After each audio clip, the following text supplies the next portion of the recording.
بسم الله الرحمن الرحيم وبه نستعين سبحانك لا علم لنا إلا ما علمتنا إنك أنت العليم الحكيم. الحمد لله رب العالمين والصلاة والسلام على سيد المرسلين وعلى آله وصحبه أجمعين ومن تبعهم بإحسان إلى يوم الدين. أعوذ بالله من الشيطان الرجيم. بسم الله الرحمن الرحيم. آمن الرسول بما أنزل إليه من ربه والمؤمنون كل آمن بالله وملائكته وكتبه ورسله لا نفرق بين أحد من رسله وقالوا سمعنا وأطعنا غفرانك ربنا وإليك المصير. سامعین کرام، گزشتہ درس میں جناب محمد رسول اللہ صلی اللہ علیہ وسلم کے معجزات اور آپ کی صداقت کی نشانیوں کے ضمن میں یہ بات بیان ہو رہی تھی کہ اللہ تبارک و تعالیٰ نے کئی مقامات پر موقع بموقع جناب محمد رسول اللہ صلی اللہ علیہ وسلم کی تائید اپنے فرشتوں کے ذریعے سے کی، جس کے ضمن میں غزوہ بدر اور غزوہ احد کے کچھ معاملات کا، کچھ واقعات کا، روایات اور آیات کا تذکرہ کیا گیا۔ آگے ہم ایک روایت اور دیکھیں گے۔ بخاری اور مسلم میں حضرت عائشہ صدیقہ رضی اللہ تعالی عنہا ام المومنین سے روایت ہے کہ لما رجع النبی صلی اللہ علیہ وسلم من الخندق، جب اللہ کے رسول صلی اللہ علیہ وسلم خندق سے لوٹے، غزوہ خندق سے فراغت ملی، اللہ تبارک و تعالیٰ نے طوفانی ہواؤں کے ذریعے سے مسلمانوں کی مدد کی اور کفار کے نہ صرف قدم بلکہ ان کے خیمے اور لشکر کو اکھاڑ پھینکا۔ ان کی ہانڈیاں الٹ گئیں، خیمے اکھڑ گئے، پیر بھی اکھڑ گئے، میدان سے انہیں بھاگنا پڑا۔ اور اللہ کے نبی صلی اللہ علیہ وسلم جب وہاں سے فارغ ہو کر واپس تشریف لائے، وَوَضَعَ السِّلَاحَ وَاغْتَسَلَ، اور آپ نے اپنے ہتھیار رکھ دیے اور غسل فرمایا۔ اَتَاهُ جبرائیل علیہ السلام، تب حضرت جبرائیل علیہ السلام آپ کے پاس تشریف لائے۔ خندق کے غزوے سے فارغ ہو کر آپ تشریف لائیں، غسل کیا، ہتھیار رکھ دیا تھا۔ حضرت جبرائیل علیہ السلام آئے اور کہا فَقَالَ هَلْ وَضَعْتَ السَّلَاحَ، کیا آپ نے سلاح کو یعنی ہتھیار کو رکھ دیا؟ واللہ ما وضعناہ، اللہ کی قسم ہم لوگوں نے اسے نہیں رکھا، اپنا ہتھیار اٹھائے اور تھامے ہوئے ہیں۔ فخرج الیہم، لہذا آپ ان کی طرف نکلے۔ قال فإلی این، تو اللہ کے رسول صلی اللہ علیہ وسلم نے پوچھا حضرت جبرائیل سے کہ کہاں نکلے ان کے مقابلے کے لیے؟ قال ہا ہونا، واشار الی بنی قریظہ، آپ نے فرمایا، حضرت جبرائیل نے کہا ہا ہونا یہاں، اور اشارہ کیا بنو قریظہ کی طرف۔ فخرج النبی صلی اللہ علیہ وسلم الیہم، چنانچہ نبی کریم صلی اللہ علیہ وسلم ان کی طرف نکلے، اور پھر قریظہ کے ساتھ جو معاملہ پیش آیا وہ اپنی جگہ سیرت کی کتاب میں یہاں استدلال یہ کر رہے ہیں اس تائید میں کہ جو شیخ الاسلام نے تذکرہ کیا کہ اللہ تعالیٰ نے فرشتوں کے ذریعے سے آپ کی موقع بموقع تائید فرمائی، ان مواقع میں سے ایک موقع یہ بھی ہے جہاں حضرت جبرائیل بذات خود کھل کر آپ کے سامنے آ رہے ہیں۔ یہی نہیں، یہ صرف چند مثالیں ہیں۔ اللہ تبارک و تعالیٰ نے واقعہ ہجرت کا سورۃ توبہ میں جو اشارہ کیا کہ اگر تم اللہ کے رسول کی مدد نہیں کرتے تو نہ کرو، اللہ ان کے ساتھ ہے۔ اس وقت بھی اللہ تعالیٰ نے ان کا ساتھ دیا جب وہ اور ان کے ساتھی دونوں غار میں تھے۔ جب وہ کفار و مشرکین ان تک پہنچے تو وہ گھبرائے اور پھر اپنے ساتھی سے کہا لا تحزن ان اللہ معنا، کہ ڈرو نہیں، اللہ ہمارے ساتھ ہے۔ فانزل اللہ سکینتہ علیہ وایدہ بجنود لم تروها، چنانچہ اللہ تبارک و تعالیٰ کہہ رہا ہے کہ اللہ نے ان کی تائید کی۔ انزل اللہ سکینتہ علیہ، اللہ تعالیٰ نے ان پر اپنی سکینت نازل کی۔ کن پر نازل کی؟ کچھ لوگ کہتے ہیں اللہ کے رسول پر، کچھ علماء نے کہا کہ اللہ کے رسول صلی اللہ علیہ وسلم تو پرسکون تھے ہی پورے سفر ہجرت میں، گھبراہٹ حضرت ابوبکر صدیق کو طاری ہوئی تھی، لہذا ان پر اللہ نے سکونت نازل کی۔ جو بھی ہو، دونوں پر سکونت نازل ہو گئی۔ وَأَيَّدَهُ، اور اللہ کے رسول کی تائید کی، آپ کو طاقت بخشی، بِجُنُودٍ، ایسے لشکر سے، لم تروہا، جسے تم نے دیکھا نہیں۔ یہاں دیکھ رہے ہیں آپ کہ غار میں آپ تشریف فرما ہیں اور ایک خوف اور دہشت کا سا ماحول ہے۔ اللہ تبارک و تعالیٰ نے فرمایا کہ ہم نے اس موقع پر ان کی ایسے لشکر کے ذریعے سے تائید کی جسے تم نے دیکھا نہیں۔ ظاہر سی بات ہے کہ یہ لشکر فرشتوں کا تھا۔ گویا ہجرت کے سفر میں بھی اللہ کے نبی جناب محمد رسول اللہ صلی اللہ علیہ وسلم کی اللہ کی طرف سے فرشتوں کے ذریعے سے تائید کا یہ واضح ثبوت ہے۔ اسی طریقے سے سورۃ توبہ میں ہی اللہ تبارک و تعالیٰ نے غزوہ حنین کے تذکرے میں جو آیتیں نازل فرمائی اور آگے فرمایا ثم انزل اللہ سکینتہ علی رسولہ وعلی المؤمنین وانزل جنودا لم تروها وعذب الذین کفروا ویوم حنین اذ اعجبتکم کثرتکم فلم تغن عنکم شیئا. یہاں سے آیت پڑھیے آپ تو آگے اللہ تبارک و تعالیٰ نے آیت نمبر 26 میں ارشاد فرمایا کہ پھر اللہ تعالیٰ نے اپنی سکینت اپنے رسول پر اور مومنین پر نازل کی اور وانزل جنودن اور ایسے لشکر کو نازل فرمایا جسے تمہاری آنکھوں نے دیکھا نہیں. اور جن لوگوں نے کفر کیا اللہ نے انہیں عذاب دیا, انہیں رسوا کیا, شکست سے بھی دوچار کیا اور ان کو اپنے مال و دولت سے اسباب سے ہاتھ دھونا پڑا. ان کے بہت سارے لوگ قتل بھی کیے گئے. یہ اللہ کے نبی صلی اللہ علیہ وسلم کی سچائی کی دلیلوں میں سے ایک بہت بہت واضح دلیل ہے کہ فرشتے موقع موقع سے آپ کی تائید کے لیے آ رہے ہیں, اور ان مقامات پر جہاں آپ انتہائی کمزور اور دشمن کے مقابلے میں ایک دو یا انتہائی کم تعداد میں اور ہتھیار اور مادی قوت کے اعتبار سے انتہائی کمزور نظر آ رہے ہیں, وہاں اللہ تبارک و تعالیٰ نے فرشتوں کے ذریعے سے آپ کی مدد فرمائی اور طاقتور دشمن کو آپ کے سامنے زیر ہونے پر مجبور کیا. یہ آپ کی سچائی کی بہت واضح نشانی ہے, دلیل ہے. اگلا تذکرہ شیخ الاسلام علامہ ابن تیمیہ نے فرشتوں ہی کے باب میں جو ذکر کیا, شیخ محمد بن عبد الوہاب رحمہ اللہ فرماتے ہیں وہ حدیث ملک الجبال کہ فرشتوں پہاڑوں کے فرشتے والی حدیث کا بھی تذکرہ علامہ ابن تیمیہ نے اس مقام پر کیا. وہ روایت کیا ہے؟ یہ بھی بخاری اور مسلم میں ام المومنین حضرت عائشہ صدیقہ رضی اللہ تعالی عنہا سے مروی ہے. وہ کہتی ہیں کہ نبی صلی اللہ علیہ وسلم سے انہوں نے سوال کیا, پوچھا, کہا حل اتا علیک یوم کان اشد من یوم احد, کہ اللہ کے رسول صلی اللہ علیہ وسلم کیا آپ پر کوئی ایسا دن آیا جو احد کے دن سے زیادہ سخت تھا؟ اس میں ایک بات تو واضح طور سے واضح معلوم ہوئی کہ احد کا دن بھی آپ کے لیے بڑا سخت تھا, جس میں آپ کی پیشانی زخمی ہوئی, آپ کی خود کی کڑیاں آپ کے رخسار مبارک میں دھنس گئیں, آپ کے رباعی دانت شہید ہوئے, آپ کے گھٹنے زخمی ہو گئے. یہ اللہ کے رسول صلی اللہ علیہ وسلم کے ساتھ جو ذاتی طور پر ہوا, اور پھر صحابہ کرام کو بھی کی بڑی تعداد جو ہے وہ شہید ہو گئی. مسلمانوں کی فتح دیکھتے ہی دیکھتے اس کا نقشہ بدل گیا. میں شکست تو اسے نہیں کہتا, نہ وہ مکمل طور سے شکست کہی جا سکتی ہے. چنانچہ اللہ کے نبی صلی اللہ علیہ وسلم سے ام المومنین حضرت عائشہ نے پوچھا کہ کیا کوئی دن آپ کی زندگی میں ایسا گزرا جو احد کے دن سے زیادہ سخت تھا, زیادہ تکلیف دہ اور پریشان کن تھا؟ نبی کریم صلی اللہ علیہ وسلم نے جواباً کہا لقد لقیت من قومک ما لقیت, کہ تمہاری قوم سے مجھے جو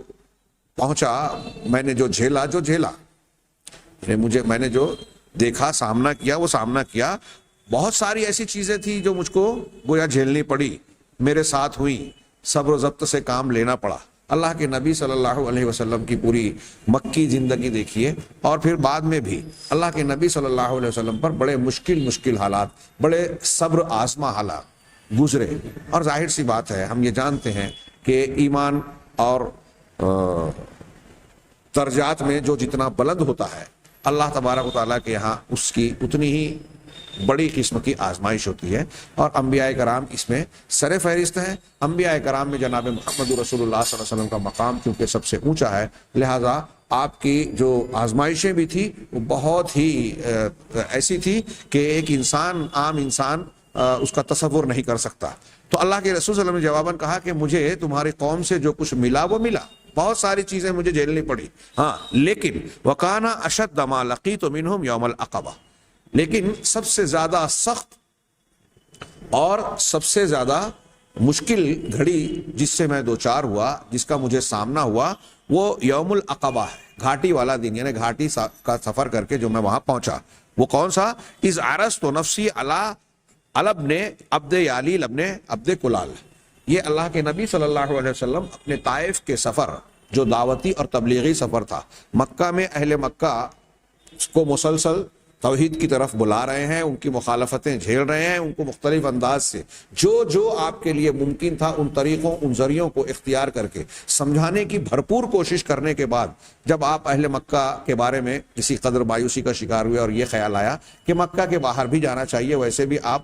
اوقات اور دوسرے میلوں میں پہنچ کر باہر سے آنے والوں کو دعوت دیا ہی کرتے تھے، چنانچہ آپ نے مکہ سے قریب کی بستی طائف، جبکہ مکہ اور طائف کے بیچ میں ایک انتہائی دشوار گھاٹی اور پہاڑی موجود ہے، آج بھی جو ترقی یافتہ دور ہے اور بہت ہی اچھے راستے پہاڑیوں کو کاٹ کر آج بنا دیے گئے ہیں، آج بھی اگر آپ اسے طائف کی ان پہاڑیوں کو دیکھیں اور غور کریں کہ جب یہ راستے نہیں تھے کس طرح جناب محمد رسول اللہ صلی اللہ علیہ وسلم نے حضرت زید کے ساتھ یہ سفر کیا ہوگا، اس گھاٹی کو پار کیا ہوگا، طائف پہنچ کر اہل طائف کو دعوت دی اور پھر ان کے جو ہے بدسلوکی کے بعد اسی راستے سے آپ واپس تشریف لا رہے ہیں۔ کتنا کٹھن راستہ ہے، ایک انسان صرف راستے کی گزرگاہ کو اور ان کے دشواریوں اور دقتوں کو دیکھے تو محسوس کر سکتا ہے کہ رسول اللہ صلی اللہ علیہ وسلم نے کتنی مشقت اٹھائی ہوگی صرف سفر میں، اور وہاں جانے کے بعد جو کچھ ہوا وہ تو انتہائی شدید اور سخت تھا۔ آپ کہہ رہے ہیں کہ میں نے اپنے جب میں نے اس طائف میں گھاٹی کو پار کرنے کے بعد اپنے آپ کو پیش کیا ابن عبد یالیل ابن عبد کلال کو، فلم یجبنی الی ما اردت، تو میں نے جو اس سے چاہا تھا اس بات کو مجھ سے اس نے قبول نہیں کیا، یعنی میری بات کا جواب نہیں دیا، مطلب مانا نہیں۔ اللہ کے نبی صلی اللہ علیہ وسلم کی یہ واقعے کی تفصیل بعض دوسری روایتوں میں جو سیرت کی کتابوں اور حدیثوں میں موجود ہے اس میں یہ بھی ہے کہ آپ نے ان سے کیا بات کی۔ جب انہوں نے دعوت توحید پیش کی تو انہوں نے دعوت قبول نہیں کی، قبول نہ کرنے کے بعد اللہ کے رسول صلی اللہ علیہ وسلم نے ان سے مطالبہ کیا کہ ٹھیک ہے آپ نہیں مانتے نہ مانیں، لیکن آپ میرے تعلق سے دوسروں سے کچھ نہ کہیں کہ وہ میری مخالفت کریں یا میرے تعلق سے آپ ان کو جو ہے برانگیختہ کریں، بھڑکائیں، کم سے کم خاموشی اختیار کریں اگر آپ قبول نہیں کر رہے ہیں۔ یہ بھی انہوں نے قبول نہیں کیا۔ مختلف قسم کے جملے کسے، اب کہتے ہیں کہ اللہ تعالیٰ نے جو قرآن میں ذکر کیا، ان کے یہاں کے لوگوں نے بھی یہ کہا کہ کیا اللہ تعالیٰ کو مکہ اور طائف کی ان دو بستیوں میں تمہاری ہی شخصیت ملی نبوت کے لیے؟ گویا وہ اللہ کے رسول صلی اللہ علیہ وسلم کو کمتر سمجھ رہے ہیں۔ جیسے یہود نے یہ اعتراض کیا تو اللہ تعالیٰ نے کئی مقام پر جواب دیا کہ اللہ تعالیٰ خوب جانتا ہے کہ اپنی رسالت کسے عطا کر رہا ہے، وہ ہر انسان کو جانتا ہے، خوب جانتا ہے کہ کون سی چیز کس کو دے رہا ہے، وہ حکیم ہے، علیم ہے۔ آپ اسے بتائیں گے کہ کون سی چیز کسے دی جائے کسے نہ دی جائے؟ خیر، تو اہل طائف کو آپ نے دعوت پیش کرنے کے بعد ان سے جو مطالبہ کیا دعوت تو قبول نہیں کیا، ان سے کچھ گزارشات کی وہ بھی قبول نہیں کی۔ کہا فانطلقت وانا مہموم علی وجہی، میں اپنے چہرے کو بجھائے مرجھائے ہوئے غم زدہ حالت میں جو ہے میں چلا، فلم استفق الا وانا بقرن الثعالب، تو میں قرن الثعالب کے مقام پر پہنچنے کے بعد مجھے کچھ گویا افاقہ ہوا۔ یہ یہاں بڑا اختصار ہے۔ اللہ کے نبی صلی اللہ علیہ وسلم نے جو ارشاد فرمایا کہ یہ میرے لیے سب سے سخت دن تھا،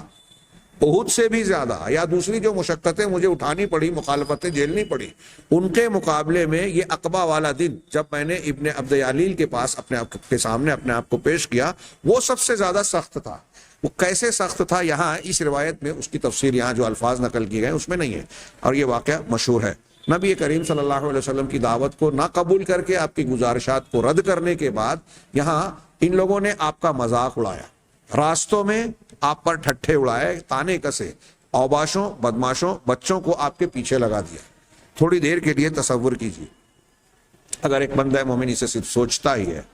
تو اس کا دل اور آنکھیں بھر جاتی ہے کہ وہ شخصیت جو رحمت للعالمین ہے، جو انہیں ہدایت کا راستہ بتانے گئی ہے، جس کی طرح اخلاق کردار میں کوئی دوسرا دنیا میں پیدا ہی نہیں ہوا، انتہائی اخلاق کے ساتھ ان کے بھلے کی چیز بتانے جا رہے ہیں، ہدایت کا راستہ بتا رہے ہیں۔ نہ صرف یہ کہ ان کی ضیافت نہیں کی، نہ یہ کہ ان کی بات نہیں مانی، نہ یہ کہ ان کی گزارش کو قبول نہیں کیا، یہاں تک کیا کہ ان کے ساتھ بدسلوکی اور انتہائی قسم کی بدسلوکی کی۔ ایسا بھی نہیں کیا کہ چلیے ہمارے یہاں سے چلے جائیے، ہم آپ کو کھانا پینا نہیں پوچھ رہے ہیں، اتنی بدسلوکی نہیں، بلکہ اپنے گھر ہی نہیں اپنی پوری بستی میں آپ کے ساتھ بدسلوکی کی، آپ کو بے عزت اور بدنام کرنے کی کوشش کی۔ ایک تھوڑی دیر کے لیے میں پوچھتا ہوں، ہم میں سے آپ اور ہم میں سے کوئی شخص سوچے کہ ہم کسی گلی سے گزر رہے ہیں، کسی راستے سے گزر رہے ہیں، اور راستے پہ بیٹھنے والے، گزرنے والے ہم پہ جملے کسیں، چیخیں چلائیں، ہمارا مذاق اڑائیں یا پتھروں سے ماریں، کیسا محسوس ہوگا؟ جبکہ آپ کا ذہنی معاملہ ایسا نہیں ہے کہ ہم کہیں کہ یہ پاگل پن ہے۔ نبی کریم صلی اللہ علیہ وسلم کی شخصیت تو بالکل واضح ہے، ہاں، آپ کی شرافت، آپ کی ذہانت، ہر معاملے میں آپ اعلیٰ درجے کی۔ ایسے شخص کے ساتھ سلوک کیا ہو رہا ہے؟ ہاں، کہ آپ راستے سے گزر رہے ہیں، دونوں طرف لوگ کھڑے ہوئے ہنس رہے ہیں، مذاق اڑا رہے ہیں، پتھروں سے مار رہے ہیں۔ روایتوں میں موجود ہے کہ آپ کے جسم کو لہو لہان کر دیا، آپ کے جسم کے خون بہ کر آپ کی جوتیوں میں جمع ہوئے۔ قرن الثعالب کے مقام پر آپ نے کہا اس حدیث میں کہ آپ وہاں آ کر کچھ افاقہ ہوتا ہے، آپ نے آرام لیا، فرفعت راسی، اور پھر میں نے اپنے سر کو اٹھایا، فاذا انا بسحابۃ قد اظلتنی، تو اچانک میرے اوپر ایک بدلی تھی جس نے مجھ پر سایہ کر رکھا تھا۔ بعض سیرت کی کتابوں میں یہ روایت موجود ہے کہ آپ نے دعا بھی کی، اللہم انی اشکو الیک ضعف قوتی وقلۃ حیلتی، اے اللہ میں اپنی قوت کے کمزور ہونے، اسباب کے کمتر ہونے کی شکایت تجھ سے کرتا ہوں، وحوانی علی الناس، اور لوگوں پر کے سامنے اپنے معمولی ہونے کا بھی شکوہ تجھ سے کرتا ہوں۔ ہاں، انت رب المستضعفین، تو کمزوروں کا رب ہے، وانت ربی، تو میرا بھی رب ہے۔ یہ الفاظ بڑے شاندار ہیں، لیکن روایت کے اعتبار سے محدثین کے اصولوں کے مطابق کچھ لوگ اس میں کلام کرتے ہیں، ہاں، اس اعتبار سے اسے بعض علماء نے ضعیف کہا، لیکن بہرحال روایت کے الفاظ اور دعا کے الفاظ بڑے شاندار ہیں۔ ہاں، تو کہا فَإِذَا أَنَا بِصَحَابَةٍ، تو یہ کہتے ہیں، میں عرض یہ کرنا چاہتا تھا کہ اس دعا کے بعد یہ گویا یہ معاملہ ہوا۔ اب اگر وہ روایت کو ضعیف مان کر نہ بھی مانے تو یہ روایت تو بالکل صحیح ہے کہ فَإِذَا أَنَا بِصَحَابَةٍ قَدْ أَضَلَّتْنِي، کہ میں ایک بدلی کو دیکھتا ہوں جس نے مجھ پر سایہ کر رکھا تھا، مجھ پر سایہ فگن تھی۔ ہاں، فَنَظَرْتُ فَإِذَا فِيهَا جِبْرِيلُ، میں نے اس بدلی کی طرف دیکھا تو اس میں جبرائیل علیہ السلام تھے، فنادانی، انہوں نے مجھے پکارا، فقال، کہا، ان اللہ قد سمع قول قومک لک، اللہ تعالیٰ نے آپ کی قوم کی بات کو جو انہوں نے آپ سے کہی، اللہ تعالیٰ نے اسے سن لیا، وما رد علیک، اور آپ پر جو پلٹایا، یعنی جو آپ کے ساتھ جوابی معاملہ کیا، رد عمل ظاہر کیا، اسے بھی اللہ تبارک و تعالیٰ نے سنا اور دیکھا۔ وقد بعث الیک ملک الجبال، اب اللہ کے رسول صلی اللہ علیہ وسلم سے حضرت جبرائیل کہہ رہے ہیں کہ اللہ نے دیکھا، سنا کہ قوم نے آپ کے ساتھ کیا سلوک کیا، کیا معاملہ کیا، کیا جواب دیا۔ ہاں، اب نتیجے میں اللہ نے ملک الجبال، پہاڑوں کے فرشتوں کے کو آپ کے پاس بھیجا ہے، ہاں، لِتَأْمُرَهُ بِمَا شِئْتَ فِيهِمْ، تاکہ آپ انہیں حکم دیں ان کے بارے میں آپ جو چاہیں۔ اب یہاں کوئی قبر پرست، کوئی مشرک یہ استدلال کرنے لگے کہ دیکھیے اللہ کے رسول صلی اللہ علیہ وسلم کو تصرفات کا حق دیا جا رہا ہے، تو اس کا جواب بالکل واضح، یہیں تھوڑا سا آپ دماغ استعمال کر لیں کہ دیکھیے انہیں یہ حق تھا ہی نہیں، اللہ تعالیٰ نے بھیجا، اور سلوک اور دعا کے نتیجے میں اللہ تعالیٰ نے فرشتے کو بھیج کر مدد بھیجی، اور گویا آپ کو تسلی دے رہے ہیں، اور یہ اختیار دیا اللہ تعالیٰ نے رسول اللہ صلی اللہ علیہ وسلم کو، آپ چاہیں تو اس فرشتے کے ذریعے سے حکم دے کر آپ جو ہے پہاڑی کے ذریعے اس قوم اور بستی والوں کو رون سکتے ہیں، کچل سکتے ہیں، وغیرہ وغیرہ۔ تو گویا جیسے ایک معاملہ بندے کے ساتھ دعا کرنے کے بعد قبولیت کا ہوتا ہے، ایسے ہی رسول اللہ صلی اللہ علیہ وسلم کے ساتھ یہ معاملہ ہوا، اس لیے کہ آپ اللہ کی دعوت کو پہنچانے گئے تھے، دین کا کام کرنے گئے تھے، اللہ کی رسالت کے مامور جو مکلف کیے گئے تھے اس ذمہ داری کو نبھانے گئے تھے، اور اسی لیے ہر قدم پر اللہ تبارک و تعالیٰ کی مدد آپ کے ساتھ ساتھ تھی، اور اسی لیے فرشتے بھی آتے رہے اور ملک الجبال کو بھی بھیجا گیا۔ اس سے یہ قطعی ثابت نہیں ہوتا کہ اللہ تعالیٰ نے گویا رسول اللہ صلی اللہ علیہ وسلم کو اپنے طور پر یہ اختیار دے دیا کہ جب چاہے کائنات میں جو چاہے تصرف کرتے رہیں، یہ خاص موقع پر اللہ کی مدد اور آپ کی تسلی کے لیے کے طور پر یہ چیز نازل کی گئی، بھیجی گئی، جو آپ کی دعا اور آپ کے ان حالات کے نتیجے کی شکل میں ہم کہہ سکتے ہیں۔ اور یہ بھی آپ کی سچائی کی نشانی ہے، سچے رسول ہونے کی دلیل ہے، واضح معجزہ ہے۔ یہ اس بات کی دلیل ہرگز نہیں ہے کہ اللہ کے رسول صلی اللہ علیہ وسلم کو اللہ کے کچھ وہ جو ہے کچھ خوبیاں یا صفات حاصل ہو گئی تھی، جی نہیں. ہاں تو اللہ تعالیٰ نے حضرت جبریل نے کہا کہ اللہ نے ملک الجبال کو آپ کے پاس بھیجا ہے تاکہ آپ ان قوم کے لوگوں کے بارے میں جنہوں نے آپ سے بدسلوکی اور یہ بدتمیزیاں کی ہیں، گستاخیاں کی ہیں، ان کے بارے میں آپ جو چاہیں اسے حکم دے دیں. ہاں فنادانی ملک الجبال، جب حضرت جبریل یہ کہہ چکے تو مجھے ملک الجبال نے پکارا، پہاڑوں کا فرشتہ. ان فرشتوں کا تذکرہ ہم ایمان بالملائکہ کے تحت جان چکے ہیں، پڑھ چکے ہیں، اور وہاں یہ جانے ہیں کہ بعض فرشتوں کو اللہ تعالیٰ نے نام کے ساتھ ہمیں ذکر کیا ہے، بعضوں کو کام کے ساتھ، اور بہت سارے فرشتے ہیں جن کے نام کام نہیں ہیں، لیکن یہ بتایا گیا کہ اللہ کی یہ مخلوق بے شمار ہے. ہاں چنانچہ جیسا جتنا بتایا گیا ہم اسے مانتے ہیں. ملک الجبال پہاڑوں کا فرشتہ جب آیا فسلم علیہ، تو انہوں نے مجھ پر سلام کیا. فرشتے آپ کو سلام کر رہے ہیں، یہ بھی آپ کی تائید، آپ کی تسلی کا سامان ہے، آپ کے سچائی اور صداقت کی دلیل ہے. ثم قال، پھر کہا یا محمد، اے محمد، فقال ذالک فیما شئت ان شئت ان اطبق علیہم الاخشبین. یہ جو معاملہ ہے یہ آپ کی مرضی پر منحصر ہے، آپ کی چاہت پر منحصر ہے کہ اگر آپ چاہیں تو میں ان کو یہ اخشبین، اخشب کی تسنیہ، دو اخشب، یہاں دو پہاڑیاں مراد ہے کہ یہ قرن الثعالب اور طائف کی جو پہاڑی تھی، ہاں اس کی طرف کہا کہ ان دو پہاڑیوں کے درمیان آپ چاہیں تو میں انہیں پیس دوں، ان پر جو ہے وہ رون ملا دوں دونوں کو، اور یہ پیس کر رہ جائیں. فقال النبی صلی اللہ علیہ وسلم، تو اللہ کے نبی صلی اللہ علیہ وسلم نے ارشاد فرمایا. یہاں آپ کا جواب اگرچہ بڑا مشہور ہے، لیکن اس جواب کو دہرانے سے پہلے میں ایک بات کہنا چاہوں گا. ہاں چھوڑیے ابھی دوسروں کی بات، مسلمانوں پر اپنے پر غور کریں. آپ اور ہم ذرا سا اپنے گریبان میں، دل و دماغ میں جھانک کر دیکھیں. کفار اور مشرکین چھوڑیے، ہمارے اپنے مسلمان بھائیوں سے ہمارا کبھی کوئی جھگڑا ہو جائے، ہاں کوئی معاملہ ہو جائے، ہاں کوئی اختلاف ہو جائے، اور ہوتا ہے، تو دیکھیے ہمارا کردار کیا ہے. تھوڑی دیر کے لیے تصور کیجئے، اپنے آپ کو وہاں رکھیے. دنیا کا کوئی بھی انسان، آج کل کہانیاں لکھی جاتی ہیں، کتابیں لکھی جاتی ہیں، فلمیں بنتی ہیں، ہاں ریونج والی، انتقام والی، ہاں، اور لوگوں کو انتقام اور ریونج والا معاملہ دیکھ کر بڑا جوش آتا ہے، بڑا اچھا لگتا ہے کہ ایک ظالم نے کچھ لوگوں پر ظلم کیا، اب مظلوم کے لوگوں نے پھر طاقت بنائی یا کمزوری کی منصوبہ بندی کی اور پھر اس ظالم سے انتقام لیا. اس نے ان کے باپ کو مارا تھا، اس نے اس کے باپ اور بیٹے کو مار دیا، پھر اس نے ان کو مارا، پھر اس نے ان کو مار دیا. دنیا میں ایک لمبی چوڑی تاریخ چلی آ رہی ہے. لوگوں کو جیسے اس میں ذہنی نفسیاتی تسکین کا سامان نظر آتا ہے. یہ ایک جذباتیت کے غلبے والے انسان کی عام نفسیات تو ہوتی ہے بدلے کی، لیکن اسلام اور جناب محمد رسول اللہ صلی اللہ علیہ وسلم نے جو تعلیم دی، جو کردار پیش کیا، وہ یہ بتایا کہ بہادری، مردانگی اور اعلیٰ صفت اور فضیلت کا مقام بدلہ لینے میں نہیں ہے، معاف کرنے میں ہے. اسلام کی یہ تعلیم اتنی زبردست اور اتنی فطری ہے. اس کا یہ بھی مطلب نہیں کہ بدلے کا یا قصاص کا دروازہ بند کیا. فطرت کی شدت اگر اس کو چاہتی ہے، ہاں جیسے قصاص میں کہا کسی نے کسی کو ناحق قتل کیا ہے تو پہلا حق یہ ہے وہ اولیاء کو کہ چاہے تو قتل کے بدلے قتل کروائیں. یہ کیوں ہے؟ اس لیے کہ اگر اولیاء کے اندر انتقامی جذبہ بہت شدید ہے اور اس جذبے کو سرد نہیں کیا گیا تو ان کا وہ انتقامی جذبہ قانون کو ہاتھ میں لینے اور فساد پھیلانے کا سبب بنے گا. جب کورٹ سے ہم دیکھتے ہیں، کورٹ کچہری سے، پولیس سے مجرم چھوٹ جاتا ہے تو جو مظلوم کے اولیاء ہیں وہ بعد میں انتقامی کارروائی کرتے ہیں. یہ سلسلہ چلتا ہے اور زمین میں فساد پھیلتا ہے. اگر قانون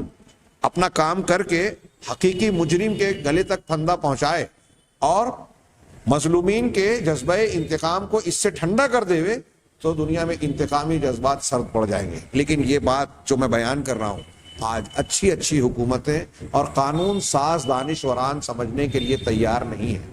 ہاں اگر کسی کے دل میں یہ جذبہ ہے کہ پیسہ لے کے انتقامی جذبہ ختم کر لے تو اسلام نے اس کے لیے دیت رکھی ہے. معاف کرنے کا جذبہ اجر و ثواب کی بنیاد پر ہے تو اس کی بھی گنجائش موجود ہے. یہ آپشنز صرف دین فطرت میں آپ کو ملیں گے کہ یہ اختیارات ہیں، چاہے تو قصاص، چاہے تو دیت، چاہے تو معافی. اللہ کے نبی صلی اللہ علیہ وسلم کی زندگی میں ہم یہ پڑھ چکے ہیں آپ کے کردار کی بلندی میں کہ آپ نے کبھی اپنی ذات کے لیے انتقام نہیں لیا. اور ہمارے یہاں کچھ جاہل دانشور اس کو بنیاد بنا کر یہ کہتے ہیں کہ اللہ کے رسول صلی اللہ علیہ وسلم نے جب اپنے ساتھ غلط کرنے والوں بدتمیزی کرنے والوں کو معاف کیا تو ہم کون ہوتے ہیں گستاخ رسول کو سزائے موت دلانے یا دینے والے؟ ہاں یہ ان کی جہالت ہے، ہاں دانشوری نہیں ہے، حماقت ہے۔ اگر اللہ کے رسول صلی اللہ علیہ وسلم سے کوئی خاص معاملہ ہوا اور اس وقت آپ نے معاف کیا تو یہ آپ صاحب معاملہ ہیں، اور پھر یہ اللہ کے نبی صلی اللہ علیہ وسلم کی حیات طیبہ کے مختلف مراحل کے معاملات ہیں۔ مکی زندگی میں شریعت کے تفصیلی احکامات کا نزول ابھی نہیں ہوا، قوت و شوکت نہیں ہے۔ مدنی زندگی میں یہ قوت و شوکت حاصل ہوئی اور یہ احکامات جاری ہوئے۔ وہاں آپ نے کعب ابن اشرف، ابو رافع وغیرہ کو قتل کروایا۔ ہاں فتح مکہ کے وقت کہا کہ فلاں فلاں فلاں فلاں شخص اگر کعبے کے غلاف کو پکڑ کر بھی ملتے ہیں حرم میں تو بھی مار دیا جائے۔ اسے آپ کس خانے میں رکھیں گے؟ کس بنیاد پر اس کی کیسی تعویل کریں گے؟ کیا جرم تھا ان کا؟ دوسرے کافروں کے بارے میں آپ نے کیوں نہیں کہا کہ انہیں مارا جائے، کہ یہ فلاں اور فلاں کعبے کے اندر بھی مل جائے تو مار دو؟ کیوں آپ نے بطور خاص ان لوگوں کو کیا؟ اس لیے کہ وہ نہ صرف جنگی مجرم تھے بلکہ شدید قسم کے گستاخ رسول تھے، اسلامی دعوت کے بہت شدید دشمن تھے۔ تو بہرحال